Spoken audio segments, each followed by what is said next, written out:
La politique sénégalaise traverse une zone de turbulence morale. À chaque échéance électorale, les discours se partent de grandes valeurs. Patriotisme, rupture, justice sociale, gouvernance vertueuse. Mais une fois le pouvoir conquis ou perdu, la réalité rattrape souvent les promesses. D'où cette question de plus en plus insistante dans l'opinion publique. Les hommes politiques sénégalais ont-ils encore une morale politique? La morale politique suppose une chose simple mais exigeante, la cohérence. Cohérence entre ce que l'on dit et ce que l'on fait, entre les engagements publics et les décisions prises, entre l'intérêt général et les ambitions personnelles. Or, dans le paysage politique national, cette cohérence est régulièrement mise à mal. Le phénomène de la transhumance politique, par exemple, est devenu presque banal. Des leaders quittent un camp qu'ils dénonçaient hier pour rejoindre celui qu'ils combattaient avec virulence, sans explication idéologique crédible.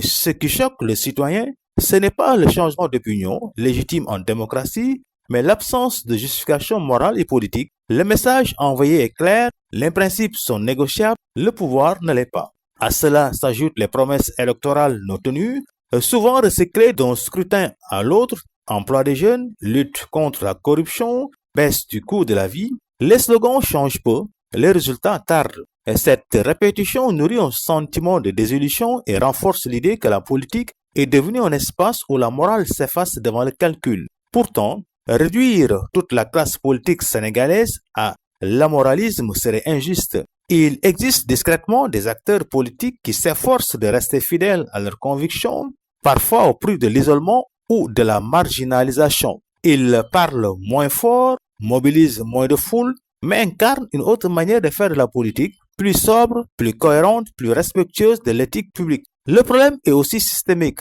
Le jeu politique tel qu'il est structuré récompense souvent la ruse plus que l'intégrité, la loyauté partisane plus que la compétence, la proximité avec le pouvoir plus que le mérite. Dans ce contexte, même les bonnes volontés peuvent être happées par la logique du système. Mais la responsabilité ne repose pas uniquement sur les dirigeants. Les citoyens ont aussi un rôle central.